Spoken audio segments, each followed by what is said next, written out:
Hello, welcome to CS with Terry. The algorithm I'm going to introduce today is QuickSort. As its name suggests, the greatest thing about QuickSort is its speed. When implemented well, QuickSort is often faster than other excellent sorting algorithms such as merge sort and heap sort. Let's take a closer look at QuickSort today.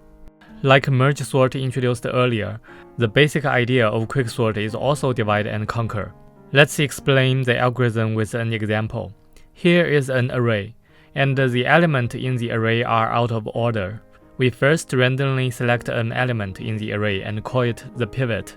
Next, we partition the rest of the array into two parts, with elements smaller than the pivot marked in blue, and the elements larger than the pivot marked in red. We move the blue elements to the left and the red elements to the right of the pivot to complete the partition of the array. At this point, we only care that the blue elements are smaller than the pivot and the red elements are larger than the pivot. As for the internal order of the blue and red elements, we don't care. Then, suppose we have a magical algorithm that sorts the two subarrays of blue and red respectively.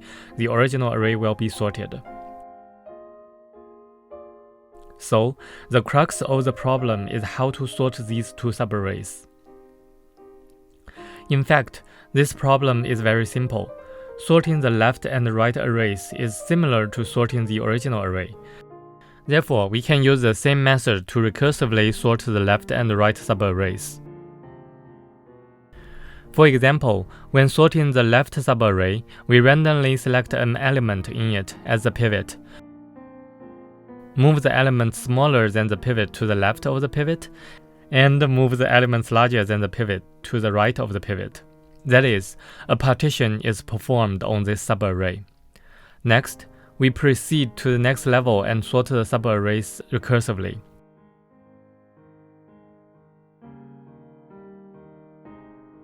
When we recurse to the deepest level, we find the length of the array is 1, and the array of length 1 is inherently ordered, so it returns directly.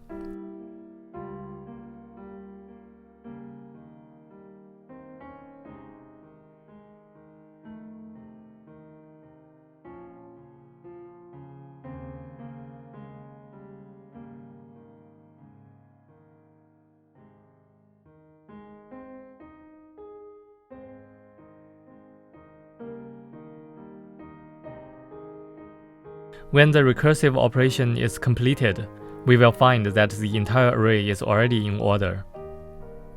Next, let's take a look at the pseudocode of QuickSort. There are two functions here, QuickSort and partition. We will analyze them separately.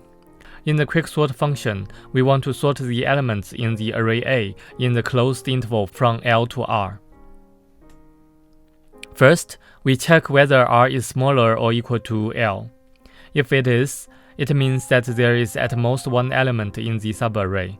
At this time, we don't need to sort it and can return directly. Next, we need to call the partition function, which is used to partition the subarray.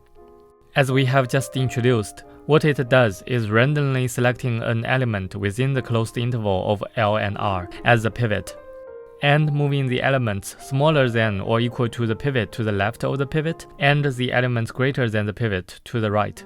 The partition function returns Q, representing the index of the pivot after the array is partitioned.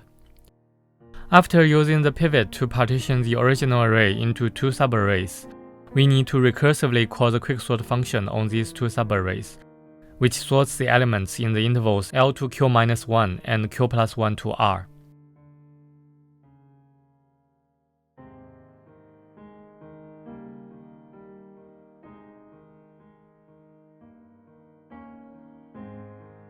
This completes the QuickSort.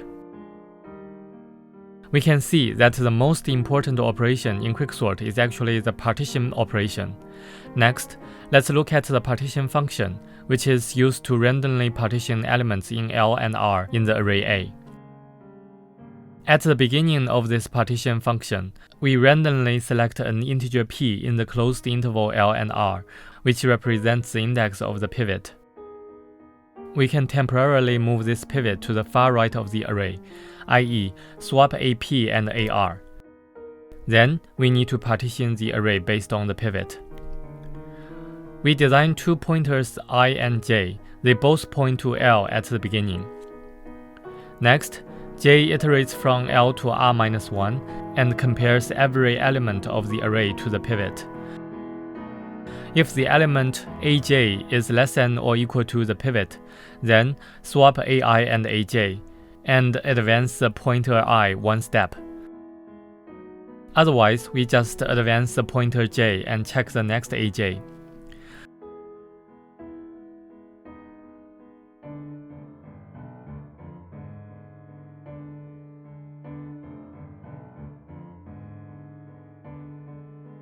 The description above may be a little abstract. Let's explain it another way. We can see that the purpose of this code is to partition the interval L and R into 4 segments: Li, Ij, Jr, and R. In the interval L and I, the elements are less than or equal to the pivot. In the interval I and j, all elements are greater than the pivot. The interval j and r represents the unexplored region. R represents our pivot. So when we check a new element aj, if we find that aj is less than or equal to the pivot, we swap ai and aj and let I advance one step. Otherwise, if aj is greater than the pivot, we just need to keep the pointer j going.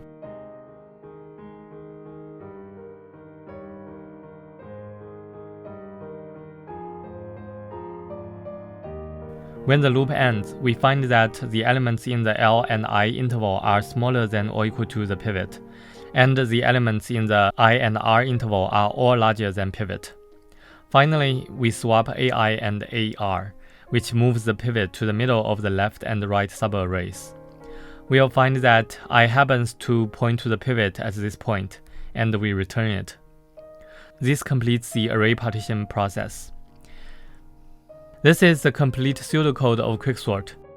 The time complexity of QuickSort is very interesting.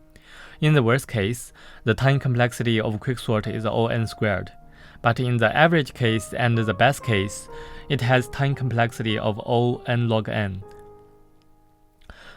Why does this happen? How to correctly analyze the time complexity of QuickSort?